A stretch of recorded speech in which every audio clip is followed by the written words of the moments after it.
එහෙනම් මේ මුස්ලිම් වරුන් අතර මෙච්චර ළමා විවාහ තෝගයක් සිද්ධ වෙලා තියෙන්නේ. අවුරුදු 12ට අඩු කාන්තාවක් විවාහ කරගන්න නම් අවම වයස විවාහ වීම අවම වයස 12 හැටියටපත් වෙනවා. පිරිමි කෙනෙක්ගේ විවාහ විය යුතු පිරිමි කෙනෙක්ගේ වයස අවුරුදු 16 හැටියටත් ඒගොල්ලෝ විවාහ වුණේ මෙන්න මේ වයසේදී අවුරුදු 9 අවුරුදු 12 එහෙම නැත්නම් අවුරුදු 11 දේවදූත මුහම්මද් තුමාණන් අපිට උගන්වලා තියෙන්නේ කන්‍යාවියක් නම් අවුරුදු 16ට වැඩි කාන්තාවක් හෝ පිරිමියෙක් තම කැමැත්තෙන් ලිංගිකව එකතු වෙන්න අවසරය ලබා දීලා තියෙනවා. මුස්ලිම් ප්‍රජාව තුළ 471ක් සිද්ධ වෙලා තියෙනවා. අවුරුදු 15 19 අතර විවාහ 87633ක් ශ්‍රී ලංකාවේ ඒ දරුවෝ අම්මලා වෙලා. අස්සලාමු අලයිකුම් වරහ්මතුල්ලාහි වබරකාතුහු. සියලු දෙනාටම අල්ලාහ්ගේ ශාන්තිය සමාදානෙ උදා වේවා. සහෝදරවරුනි සහෝදරියනි, අද වර්තමානයේ ශ්‍රී ලංකාව තුළ ආందోලනය වන ප්‍රශ්නයක්, ගැටලුවක්, ඒ වගේම විවේචනයට ලක්වන දෙයක් තමයි මේ මුස්ලිම් වරුන්ගේ ළමා විවාහය හා සම්බන්ධව පවතින මේ මාතෘකාව. මේක තමයි දැන් අද වර්තමානයේ මාතෘකාව. ඇත්තටම ඉස්ලාම් දහම තුළ ළමා විවාහයක් ගැන දේශනා කරනවාද එහෙමත් නැත්නම් අනුබල දෙනවද කියලා අපි ඉස්සල්ලාම දැනගන්න ඕනේ. එහෙන් බලපුවාම ඉස්ලාම් දහමේ කිසිම ස්ථානයක ළමා විවාහයට අනුබල දෙන්නෙත් නැහැ, ළමා විවාහයක් කරගන්න උනන්දු කරන්නෙත් නැහැ කියන එක අපි ප්‍රථමයෙන්ම අවබෝධ කරගන්න ඕනේ. ඉස්ලාම් දහම වගේම මුස්ලිම් වරුන් පවා මේ ළමා විවාහය කියන එක හෙලා දකිනවා. එහෙනම් මේ මුස්ලිම් වරුන් අතර මෙච්චර ළමා විවාහ තෝගයක් සිද්ධ වෙලා තියෙන්නේ පැහැදිලි කරන්න. මේක පැහැදිලිව තේරුම් ගන්න නම් ඔයගොල්ලෝ සම්පූර්ණයෙන් මේ වීඩියෝ පටේ නරඹන්න වෙනවා. එතකොට තමයි ඇත්තටම මුස්ලිම් සමාජය තුළ ළමා විවාහ සිද්ධ වෙලා තියෙනවද කියන එක ඔයගලන්ට අවබෝධ කරගන්න පුළුවන්. 1951 දී තමයි මුස්ලිම් විවාහ දික්කසාද නීතිය ඒක සම්මත වෙන්නේ. මේක නීතියක් හැටියට ශ්‍රී ලංකාව තුළ පැවැත්වෙන්නේ. මේ මුස්ලිම් විවාහ නීතියේදී ආందోලනයට ලක් වෙලා තියෙන කරුණ තමයි මේ සඳහන් වෙලා තියෙන අවුරුදු 12ට අඩු කාන්තාවක් විවාහ කරගන්න නම් කාර්තිවරයෙක්ගේ අනුමැතිය පිළිබඳ අවශ්‍යතාවය ගැන කතා කරන අනිවාර්යයෙන්ම අවුරුදු 12ට අඩු කෙනෙක් කසාද බඳිනවා නම් කාර්තිවරයෙක්ගේ අනුමැතිය තියෙන්න ඕනේ. මෙන්න මේක තමයි විවේචනයට ලක් වෙන්නේ. ඒ වගේම වර්තමාන සමාජයේ මතභේදයට තුඩු දීලා තියෙන එකම කරුණ මේක තමයි. මුස්ලිම් විවාහ දික්කසාද නීතියේ කාන්තාවකගේ අවම වයස විවාහ වීම අවම වයස 12 හැටියටපත් වෙනවා. මුස්ලිම් විවාහ හා දික්කසාද නීතියේ විවාහ විය යුතු මුස්ලිම් කාන්තාවකගේ අවම වයස 12 හැටියට සඳහන් වෙලා තියෙනවා. ඇයි මේ නීතිය තුල මුස්ලිම් කාන්තාවකගේ වයස 12 හැටියට සඳහන් වෙලා තියෙන්නේ? ශ්‍රී ලංකාවේ පොදු විවාහ නීති ආඥා පනත 1907 දී අංක 17 දරන ඒ විවාහ ආඥා පනත යටතේ තමයි සම්මත වෙන්නේ. මේ ආඥා පනත යටතේ විශේෂයෙන්ම සඳහන් වෙන්නේ 1907 දී පිරිමි කෙනෙක්ගේ විවාහ විය යුතු පිරිමි කෙනෙක්ගේ වයස අවුරුදු 16 හැටියටත් කාන්තාවකගේ වයස අවුරුදු 12 හැටියටත් සඳහන් වෙනවා. පොදු ආඥාව මේක. 1995 දී 15 වන ව්‍යවස්ථාවේදී මේ ආඥා පනත සංශෝධනයට ලක් වෙනවා. ඒකේ සඳහන් වෙන්නේ කොහොමද? සියලුම කාන්තාවන්ගේ හා පිරිමින්ගේ අවම වයස සීමාව විවාහ වීමේ අවම වයස සීමාව 18 සැපිරිය යුතුයි කියලා මේ සංශෝධනයෙන් ලකුණු විවාහ ආඥා පනතේ සඳහන් වෙනවා. මේ ආඥා පනත එතකොට වෙනස් වෙන්නේ අවුරුදු 88කට පස්සේ. මුස්ලිම් විවාහ නීතිය නීතිගත වෙන්නේ කවද්ද? 1951 දී. ඒ වගේම ඒක ක්‍රියාත්මක වෙන්නේ 1954. පොදු විවාහ ආඥා පනත ක්‍රියාත්මක වන කාලේ තිබුණු ඒ නීති රීති වලට අනුකූලව මුස්ලිම් විවාහ දික්කසාද නීතිය හා සම්බන්ධව ඒ පනත් කෙටුම්පත්වල මුස්ලිම් කාන්තාවක කාන්තාවකගේ විවාහ වීමේ අවම වයස ඊට සමානව 12 කියලා සඳහන් වෙනවා. ඒ කියන්නේ 1907 දී කොහොමද කාන්තාවකගේ අවම වයස් සීමාව 12 හැටියට පත් වෙලා තිබුණේ විවාහ වීමේ වයස් සීමාව අන්න ඒ විදිහටම 1951 වන වසරේ නීති සම්පාදනය කරපු ඒ වගේම 1954 ක්‍රියාත්මක කරපු මුස්ලිම් නීතියේදී මොනවද වෙන්නේ? මුස්ලිම් කාන්තාවක් විවාහ විය යුතු අවම වයස 12 හැටියට සම්මත වෙලා තිබුණා. එහෙම වයස අවුරුදු 12ට වඩා අඩු කාන්තාවක් විවාහ විය යුතු නම් කාතිවරයෙකුගේ එහෙම නැත්නම් බාරකාරයෙකුගේ එහෙම නැත්නම් රජයේ බලයලත් නිලධාරියෙකුගේ ඒ අනුමැතිය තියෙන්න ඕනේ කියලා ඒකේ සඳහන් වෙලා තිබුණා. දැන් මුස්ලිම් කාන්තාවන්ගේ විවාහ සිද්ධ වුණේ මෙන්න මේ විදිහට. එතකොට අපි තේරුම් ගන්න ඕනේ කොහොමද පොදු නීතියේ යටතේ තිබුණු වයස් සීමාව තමයි මුස්ලිම් විවාහ නීතියේ සඳහන් වෙලා තිබුණේ. නමුත් පොදු නීතිය හා සම්බන්ධ සංශෝධනයේදී 1995 දී ඒ සීමාව අනිකුත් ජාතීන්ගේ ප්‍රජාවගේ වෙනස් වෙනවා. අවුරුදු 18 හැටියට මුස්ලිම් වරුන්ගේ නීතිය වෙනස් වෙන්නේ නැහැ, සංශෝධනයට ලක් වෙන්නේ නැහැ. එතකොට අවුරුදු 88කට කලින් කොහොමද තිබ්බේ ඒ නීතිය හැමෝටම එකට පොදුවෙන් තමයි තිබුණේ. අවුරුදු 12යි කියන එක අපිට සක්සුදක්ෂේ පැහැදිලි වෙනවා.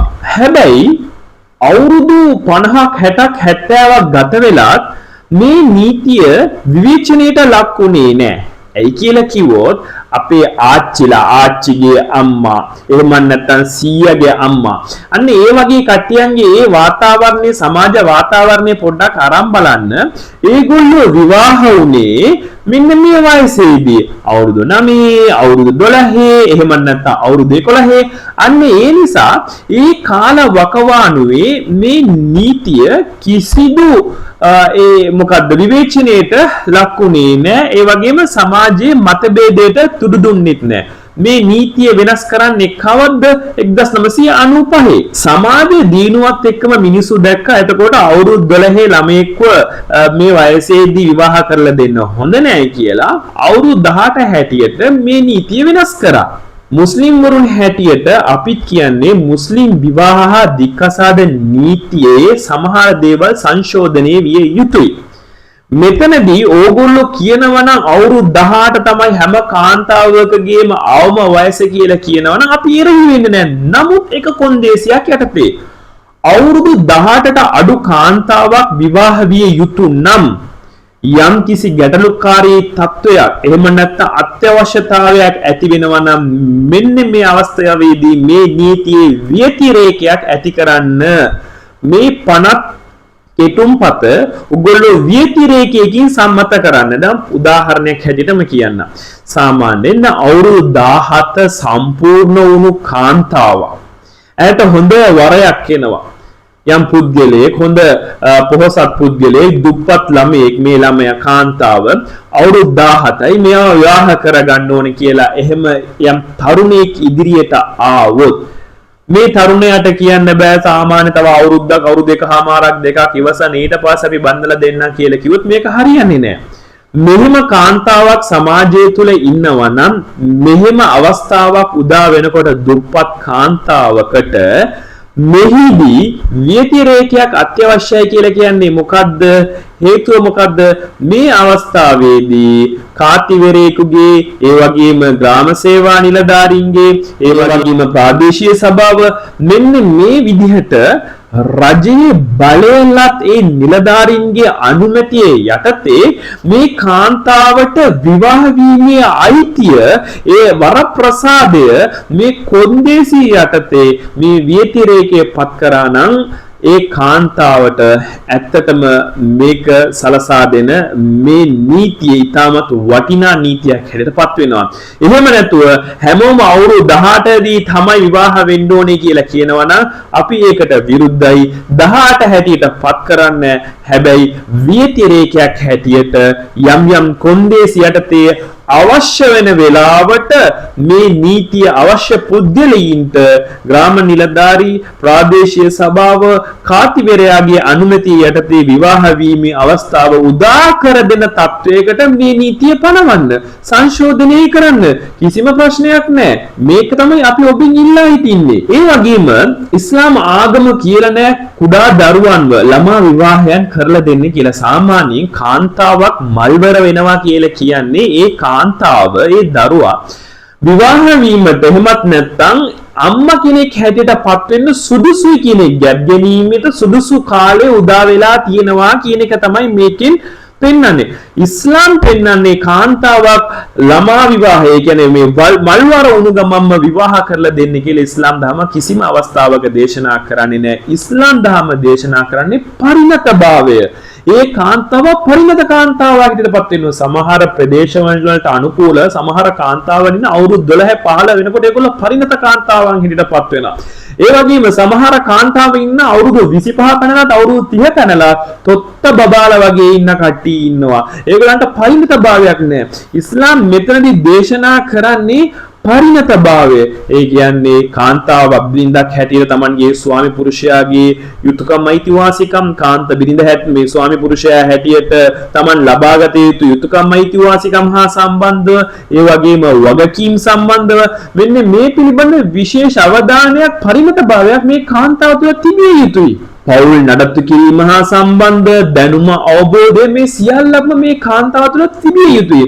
එහෙම නැත්නම් සමහර කාන්තාවන් ඉන්න අපිට දැක ගන්න පුළුවන් අවුරුදු 18 පහුවෙලත් මේ කාන්තාව තාම විවාහ ජීවිතයකට එළඹෙන්න තරම් පරිණත භාවයක් නැහැ. එතකොට ඉස්ලාම් ආගම උගන්වන්නේ මොකද්ද? අවුරුදු 18 නෙමෙයි යම් කාන්තාවක් පරිණත භාවයට පත් වුණා නම් එයාව විවාහ කර දීම සුදුසුයි කියන එක. මෙහෙම තියදී ඔය අහන්න පුළුවන් මහත්තයා මේ ඕගොල්ලෝගේ කුඩා දරුවන් ළමා විවාහයට මේ නාකි මිනිස්සුන්ට බන්දලා දෙනවද? නැහැ. අද මුස්ලිම් සමාජයේ මම මේ සංඛ්‍යාලයකින් ඉදිරිපත් කරන්නම්. මුස්ලිම් සමාජයේ කිසිම කෙනෙක් ඉදිරිපත් වෙන්නේ නැහැ. අපි කියන්නේ මේ නීතිය වෙනස් කරනවා නම් සමහර අවස්ථාවන් වල මේ නීතියට ව්‍යතිරේකයක් අත්‍යවශ්‍යයි කියන එක අපි අපේ දරුවන් 18 20 22 වෙනකම් බන්දලා දෙන්නේ නැහැ. ඒ කිව්වොත් ඒ ළමයි ඉගෙන ගන්නකොට ඒ කාලේ තිබුණා. ඒ කියන්නේ අවුරුදු 70 80කට කාලයට පෙර අපේ මුතුන් මිත්තන්ගේ ඒ ජීවිතය කොහොමද තිබ්බේ? ඒගොල්ලෝ O level කරාද? A level කරාද? එහෙම නැත්නම් කැම්පස් ගියාද? එහෙම ජීවිතයක් ඒගොල්ලන්ට තිබුණේ නැහැ. ඒ කාලේ ඒ නීතියට අනුකූලව ඒක හරි. එහෙම නැතුව මෙහෙම නීතියක් තියෙනවා කියලා අපි අපේ කුඩා දරුවන්ව විවාහ කරලා දෙන්නේ නැහැ. ඇයි කියලා කිව්වොත් මේක ඉස්ලාමයට අනුකූලව තහනම් දෙයක්. අනිත් එක තමයි හැම කාන්තාවක්ම අවුරුදු 18ට පස්සේ තමයි පරිණත වෙන්නේ කියලත් කිසිම තැනක සඳහන් වෙලා නැහැ. එක එක්කෙනාගේ වයස් සීමාවට අනුකූලව ඒගොල්ලෝ පරිණත වෙන්න පුළුවන්. ඇයි කියලා කිව්වොත් දේවදූත මුහම්මද් තුමාණන් කිව්වේ ඒ වගේ මේ පාර්ලිමේන්තුවේදීත් මේ කතාව කිව්ව මොකද්ද?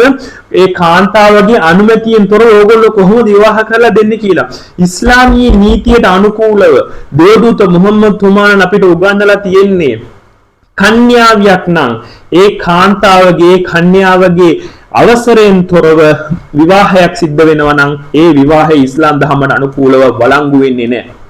ඒ වගේම වැන්දපු කාන්තාවක් ඇගේ අවසරයෙන් තොරව ඒ විවාහය සිද්ධ වුණොත් ඒ විවාහයත් වළංගු වෙන්නේ නැහැ. අවලංගු විවාහ හැටියටපත් වෙනවා. හරාම් විවාහ හැටියටපත් වෙනවා.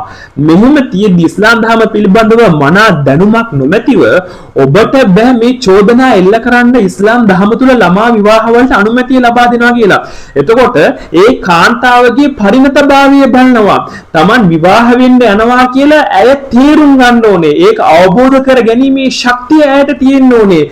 එහෙම නැතුව කුඩා දරුවන් විවාහ කර දෙන එක පළවෙනි එක නීතියට අනුකූලව සපුරා තහනම් ඉස්ලාම් ධර්මයට අනුකූලව සපුරා තහනම් ඒ වගේම මේ නීතියට අනුකූලව මේ විවාහය ඉස්ලාමීය නීතියට අනුකූලව වළංගු වෙන්නේ නැහැ. එතකොට ඉස්ලාම් ධර්ම කියන්නේ මොකද්ද? පරිණතභාවය කියන එක තමයි ඉස්ලාම ආගම ප්‍රථමයෙන්ම අපිට උගන්වන්නේ. 1995 අංක 22 දරන දණ්ඩ නීති සංග්‍රහය යටතේ ශ්‍රී ලංකාවේ අවුරුදු 16ට වැඩි ඕනෑම කාන්තාවකට හෝ පිරිමියෙකුට සෙක්ස් කරන්න එහෙම නැත්නම් ලිංගික සම්බන්ධතාවයක් තියාගන්න පුළුවන් කියලා දණ්ඩ නීති සංග්‍රහයේ සඳහන් වෙනවා. ඒ කියන්නේ දැන් සාමාන්‍ය නීතියේ යටතේ විවාහ වීමේ ඒ වයස අවුරුදු 18 හැටියට තමයි පත් කරලා තියෙන්නේ. නමුත් අවුරුදු 16ට වැඩි කාන්තාවක් හෝ පිරිමියෙක් තම කැමැත්තෙන් ලිංගිකව එකතු වෙන්න අවසරය ලබා දීලා තියෙනවා 1995 අංක 22 දරන දණ්ඩ නීති සංග්‍රහය යටතේ. ඒ වගේම එහෙම එකතු වුණාට පස්සේ ඒ ඉපදෙන දරුවා ඒ කාන්තාවට ඉපදෙන දරුවා අවුරුදු 18ට කලින් ඉපදෙන දරුවා අවිවාහජ දරුවෙක් හැටියට තමයි ශ්‍රී ලංකාව නීතිය තුල ඒ දරුවව සලකන්නේ. ලංකාවේ නීතිය අනුකූලව අවුරුදු 16ට වැඩි ඕනෑම කාන්තාවකට වගේම පිරිමියෙකුට ලිංගික සම්බන්ධතාවය පවත්වාගෙන යන්න පුළුවන්. හැබැයි විවාහ වෙන්න පුළුවන් අවම වයස් සීමාව අවුරුදු 18යි. මොනවා කියන්නද සහෝදරවරුනි? එතකොට දැන් මේ අවුරුදු 18ට කලින් යම් කාන්තාවක් ලිංගික සම්බන්ධතාවයක් පවත්වාගෙන දරුවෙක් ප්‍රසූත කළා නම් ඒ දරුවව අවිවාහජ දරුවෙක් හැටියට පත් කරනවා. ඒ නීතියෙන් නම් කරනවා. එතකොට මේ ළමයාගේ අයිතිවාසිකම් වලට මොනවද වෙන්නේ? ඕනෑම කෙනෙකුට තේරෙනවා මේ දරුවාගේ අයිතිවාසිකම් ආරක්ෂා වෙන්නේ නැහැ කියලා. අවුරුදු 16ට වැඩි ඕනෑම පුද්ගලයෙකුට නිත්‍යානුකූලව ලිංගික සම්බන්ධතාවයක් පවත්වාගෙන යන්න පුළුවන්.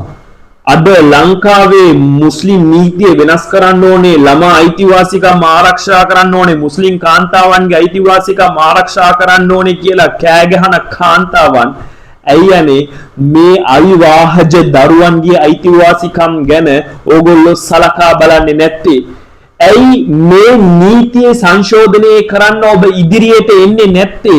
මේ දරුවන්ගේ අයිතිවාසිකම් ගැන පොඩ්ඩක් හිතලා බලන්න. ඇයි මේකට එන්නේ නැතුව කෙලින්ම මුස්ලිම් කට්ටියන්ගේ දේවල් වලට ඇඟිලි ගහන්න එන්නේ කියන එක මම අහන්න කැමතියි. කාන්තා හා ළමා කටයුතු අමාත්‍යවරියට මුස්ලිම් කාන්තාවන්ගේ විවාහ වයස අවම විවාහ වයස 18 හැටියට පත් කරන්න ඕනේ කියන ඒ හදිසිය මොකක්ද එයාට තියෙන? හැම තැනම සමාජ මාධ්‍ය ජාලා වෙන්න පුළුවන්, ඒ වගේම මාධ්‍ය වෙන්න පුළුවන්, මුද්‍රිත මාධ්‍ය වෙන්න පුළුවන්. සහෝදරවරුනි සහෝදරනි හැම පැත්තෙම හංගඩ ගැහුවේ කොහොමද? මුස්ලිම් කට්ටිය තමයි ශ්‍රී ලංකාවේ වැඩිපුර ළමා විවාහ සිද්ධ කරගත්තේ, සිද්ධ කරගෙන ඉන්නේ, සිද්ධ කරන්නේ කියලා. නමුත් ඔබට මම රජයේ නිලලත් සංඛ්‍යා ලේඛන මම ඉදිරිපත් කරන්නම්. ඔබට පුළුවන් රජයේ ඒ සංගණනය හා සම්බන්ධ සංඛ්‍යා ලේඛන වෙබ් අඩවිය ඔස්සේ මේ තොරතුරු ලබා ගන්න. මම කියන්නේ ඇත්තද බොරුද කියන එක. 2012 සංඛ්‍යා ලේඛනට අනුකූලව මම 2012 සංඛ්‍යා ලේඛන දක්වා තමයි අරන් තියෙන්නේ. ඒ කිව්වොත් ඊට පස්සේ තාම සංඛ්‍යා ලේඛන හරියට ලයිස්තුගත වෙලා නැති නිසා. එතකොට 2012 සංඛ්‍යා ලේඛන වලට අනුකූලව අවුරුදු 15ට අඩු විවාහ ශ්‍රී ලංකාවේ සිද්ධ වෙලා තියෙන. කියන්නේ ළමා විවාහ අවුරුදු 15ට අඩු ළමා විවාහ සංඛ්‍යාව 3204ක් සිද්ධ වෙලා තියෙනවා. ඒකිනුත් මුස්ලිම් ප්‍රජාව තුළ 471ක් සිද්ධ වෙලා තියෙනවා. ඒ වගේම අවුරුදු 15 19 අතර විවාහ අවුරුදු 15 19 අතර විවාහ 87633ක් ශ්‍රී ලංකාවේ පැවතිලා තියෙනවා. ඒ විවාහ අතුරින් 12000ක් මුස්ලිම් ප්‍රජාව තුළ සිද්ධ වෙලා තියෙනවා. මේ සංඛ්‍යා ලේඛන තුලින් අපිට අවබෝධ වෙන්නේ නැද්ද විවාහ වීමේ වයස් සීමාවේ යථාර්ථවාදී తত্ত্বය?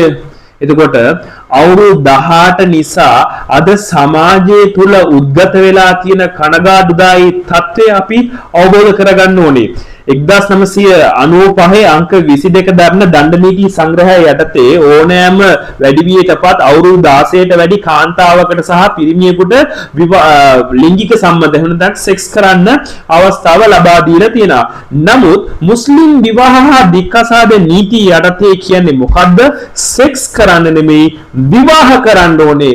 මේ කාන්තාව සහ පිරිමියට නියම වයස ශ්‍රී ලංකාවට අනුකූලව අවුරුදු 16යි කියන එක මේ ඉස්ලාමීය නීතියට අනුකූලව මේ නීතිය සම්පාදනය කරලා සම්මත කරලා තියෙනවා.